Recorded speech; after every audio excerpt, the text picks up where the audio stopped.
Welcome to the latest edition of the On and Up Coaching Book Club podcast. This week, we are going to look at Dr. Steve Peters' The Chimp Paradox, which was published, I think, in 2012 and has sold, as we'll discover, I think, from the slide in a minute, over 1 million copies.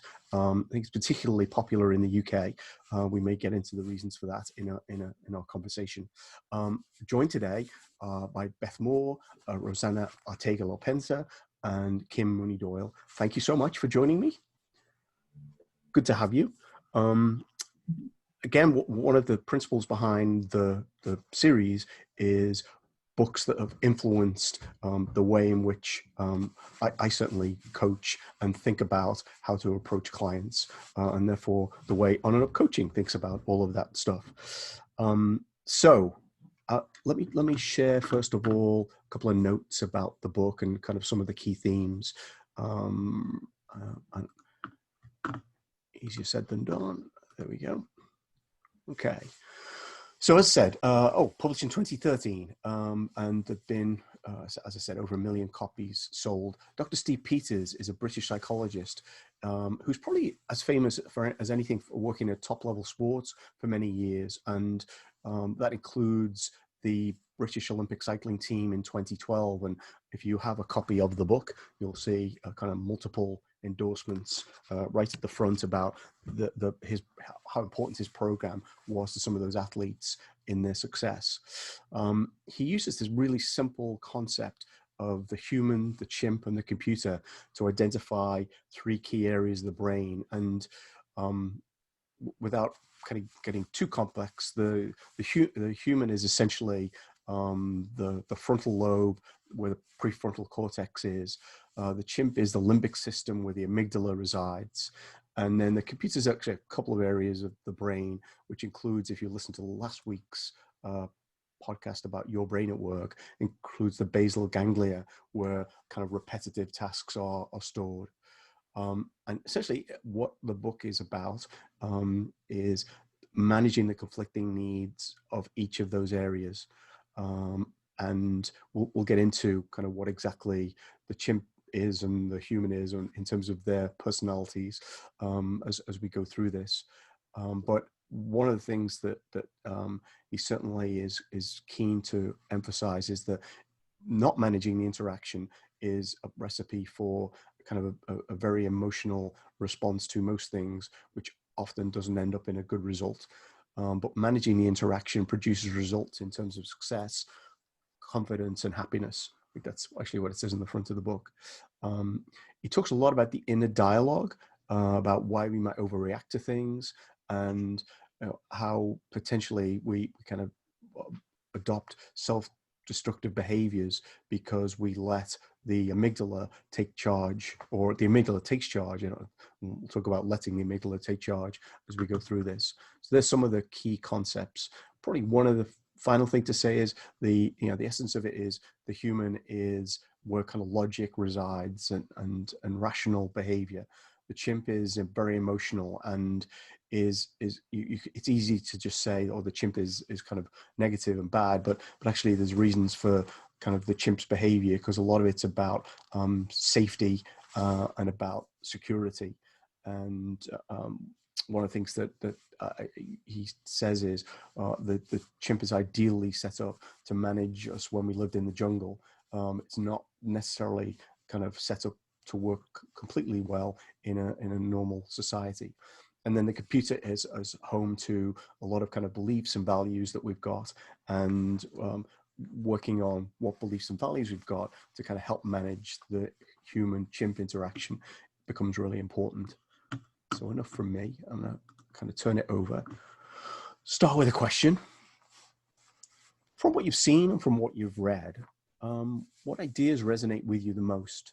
And I think the last couple of weeks I've gone to you first, Beth. So I'm going to start with Kim this week.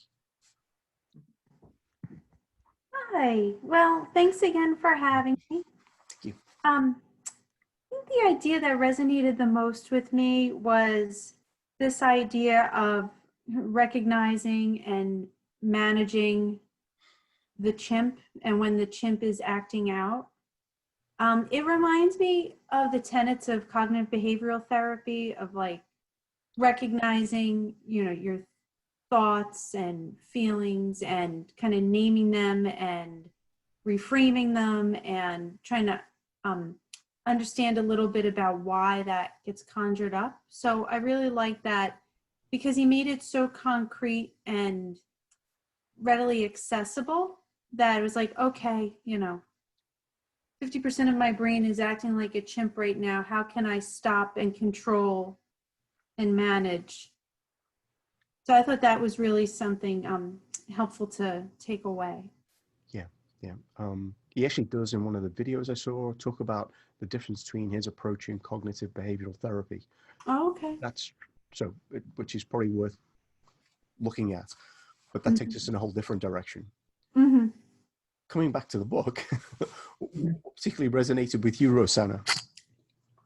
Hi, again, thank you for having me as well. I enjoy this homework, this process.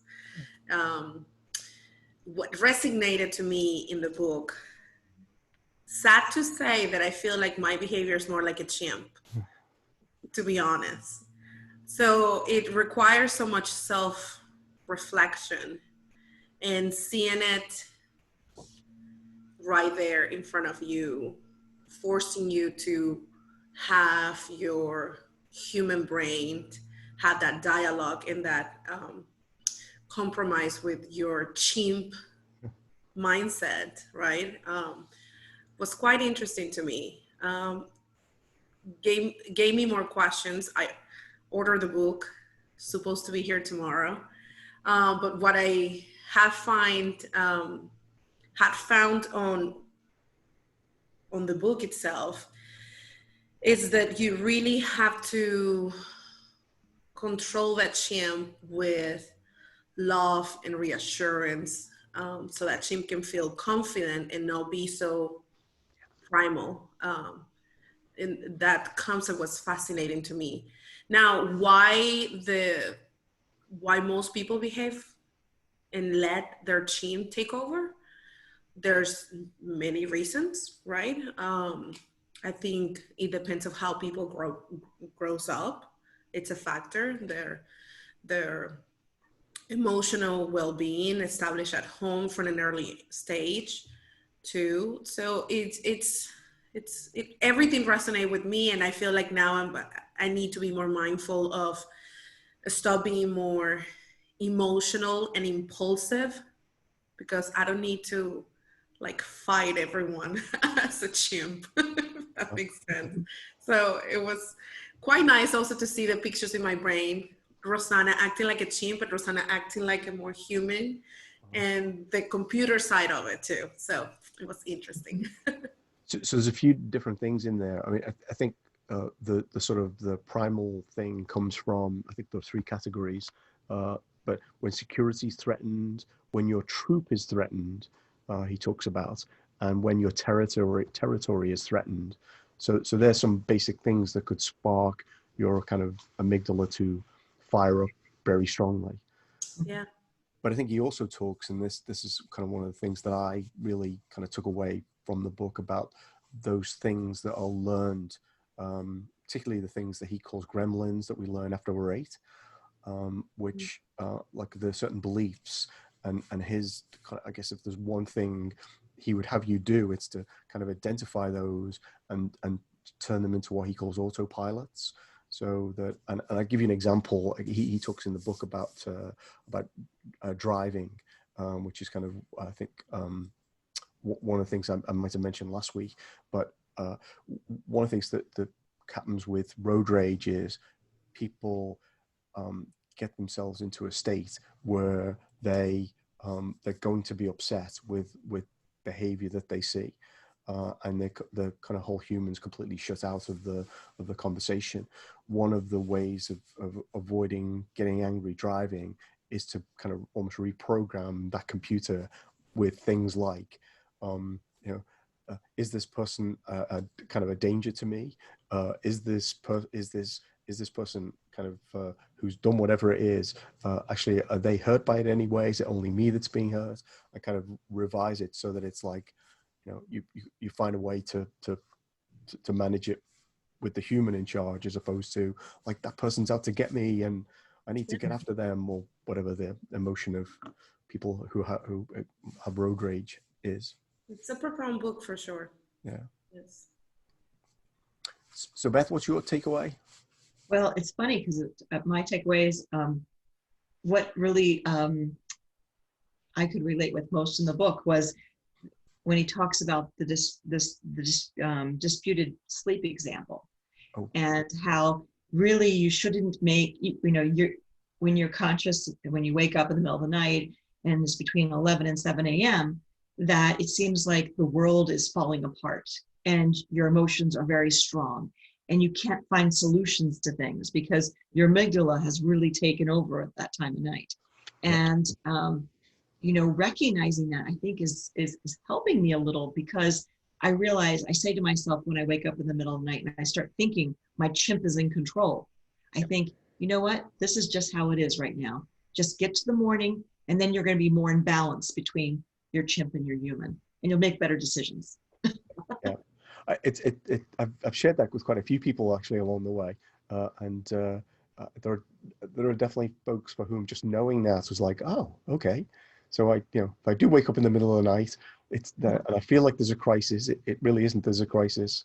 I'm going to be much better situated in the morning. I'm an extreme example of that. Yeah. So. Okay. Good. Well, I'm glad you found it.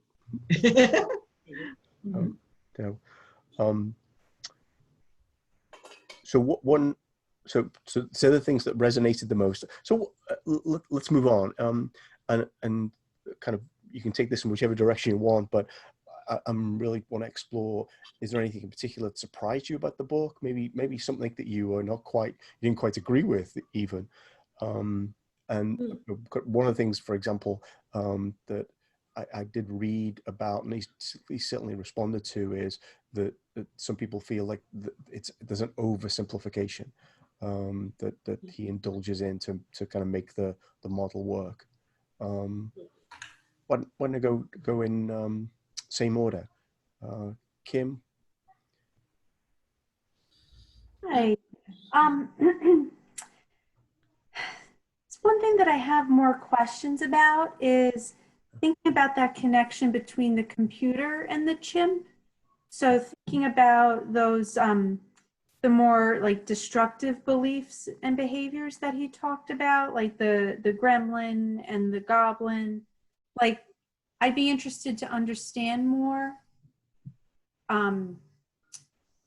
how those impact the chimp behaviors and the chimp actions. Do you know what I mean? Like how they're foundational, especially since he talks about some of them, starting from childhood. I think at one point when I first got this book, we explored it quite a lot, and we used it in some training that we did. So I think the one thing that I would say is, kind of, even though the model's simple, how it applies to individuals is the complexity. So I can give you examples of, so one goblin that I uncovered in going through this, for example, was that I recall, and this may never have happened, that a teacher in art when I was 7 told me that I couldn't draw. And I spent years and years believing exactly that. And I went to a class taught by somebody who's kind of a coach / artist, and we started drawing these kind of doodle things, and it was like, and his thing was like, does it look like the thing you were trying to draw? It's like, well, yeah, for the most part, like, I think you can draw. And it's like, how long was I kind of carrying that around with? And it kind of stopped me trying things because I couldn't draw. So why would I even try? Mm-hmm.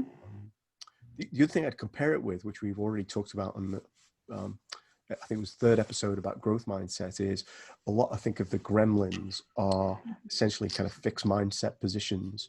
Like, I can't do that. That person's always against me. Those people never support, whatever whatever, however you frame it.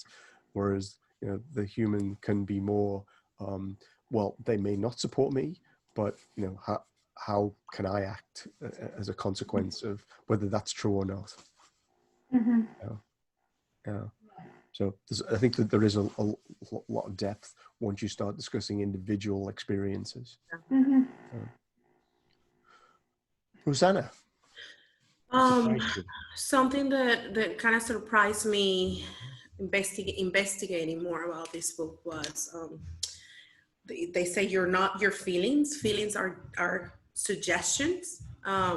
Sorry about the noise. I have a bunch of kids in here. But when you just mentioned that it resonates with a lot of the individual and their experiences. I'm really an open book, and I don't share it to too many people, but I grew up in a domestic violence household. And for many reasons, and now that I have my own family and I have a secure place and I feel confident and I know who I am and I'm getting older, I realized by investigating, sorry about this, by investigating on the book that your upbringing has a lot to do with which mindset, which part of the brain you're going to use more.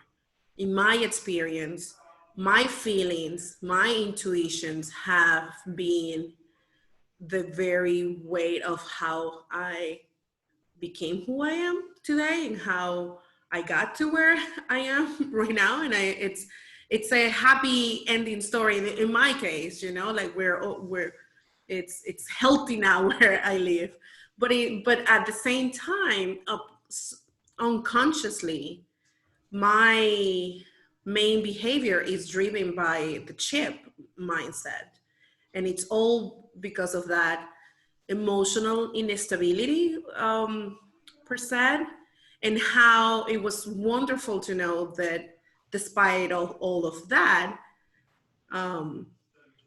you have control, you know, you have control. You can retrain your brain. You can retrain the way you see things.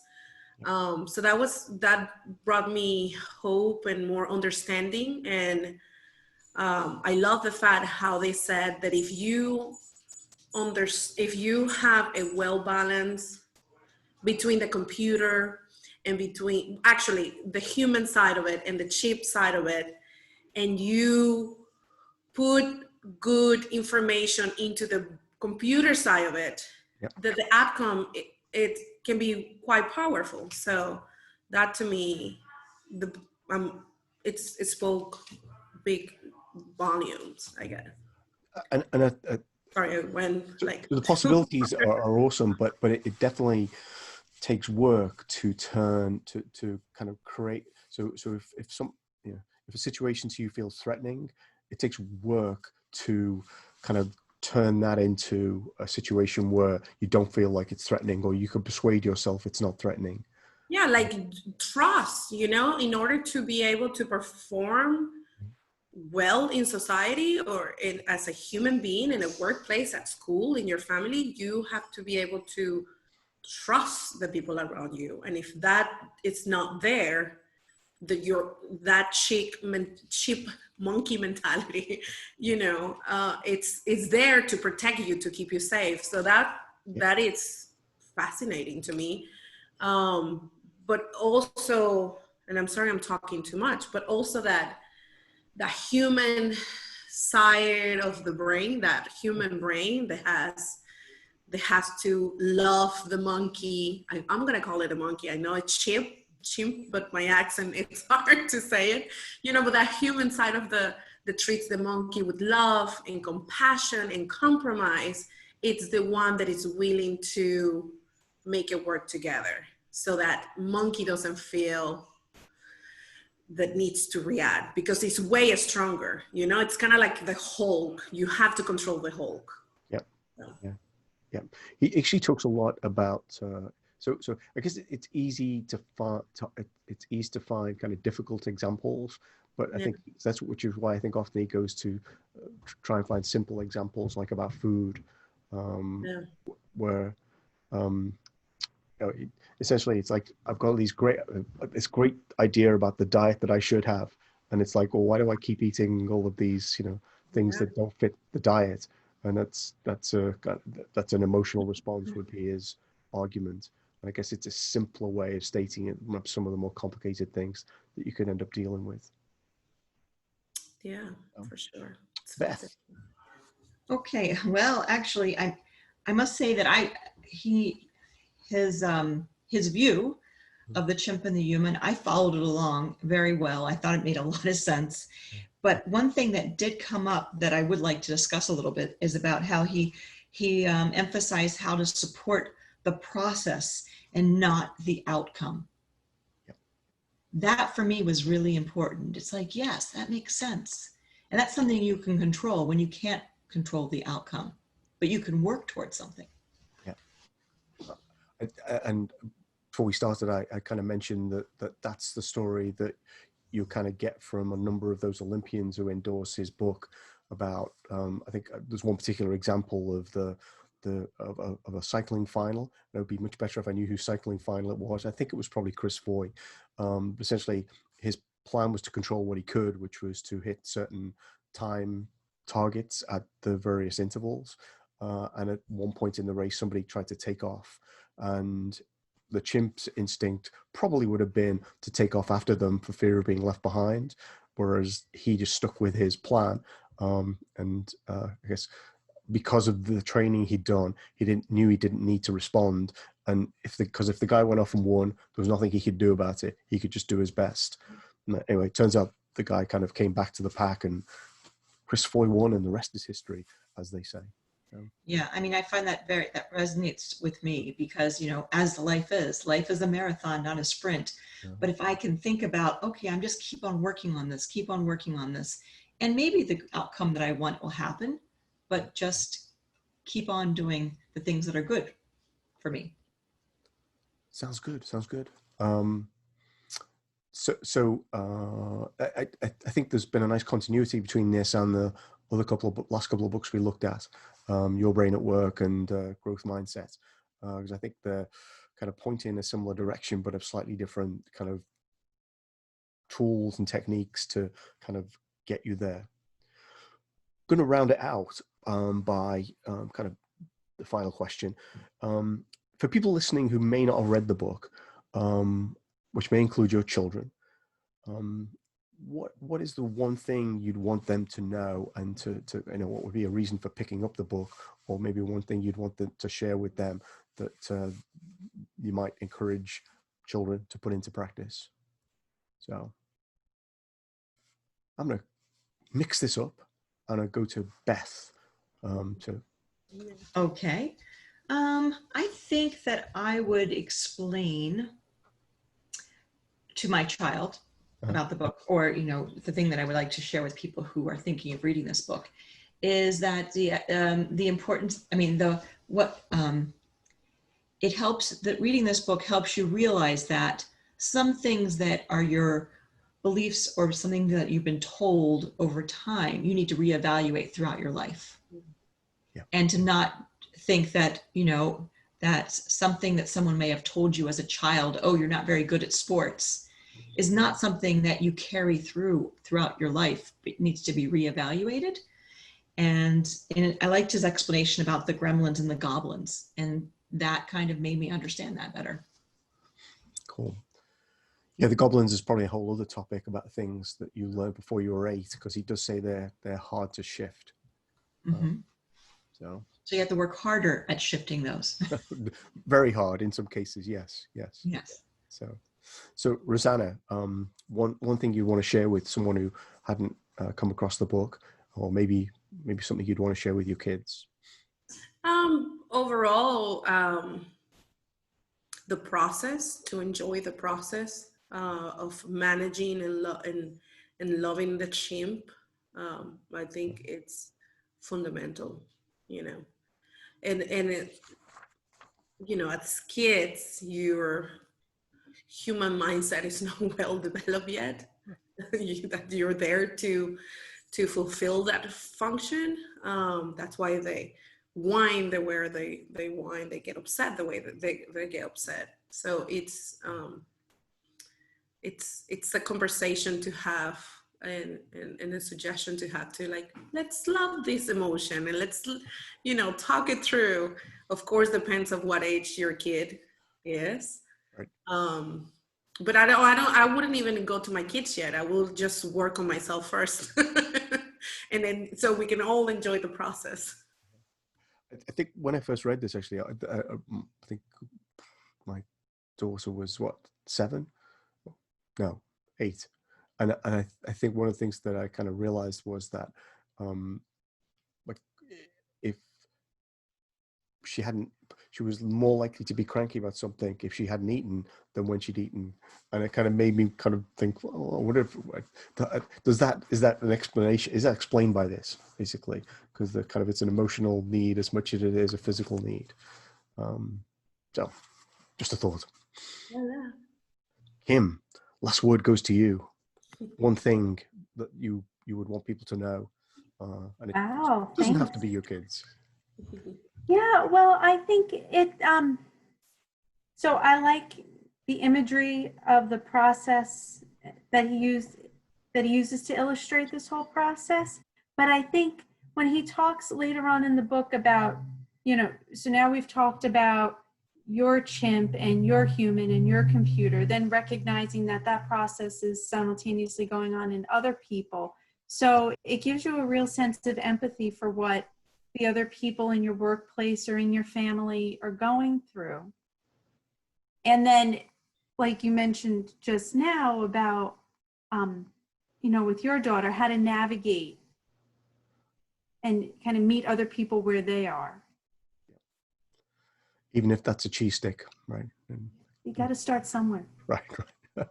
That is true, and that's a whole area that we've not looked at, because he does talk a lot about relationships, which some of the stuff is kind of very interesting, because he I think one subheading is something like you wouldn't want to live with a tiger, and he basically talks about people who've got personalities that are, you know, effectively as destructive as having a tiger in your, you know, emotionally having a tiger in your house. Says, you know, people should settle for a domestic cat. This is whatever the domestic cat is representing. Hey, so thank you so much. I don't know about you, but I really enjoyed this week's conversation. Again, the book was The Chimp Paradox by Dr. Steve Peters. Thank you very much, Rosanna. Thank you, Kim, and thank you, Beth. Thank you. That was episode 5 of the On and Up Coaching Book Club.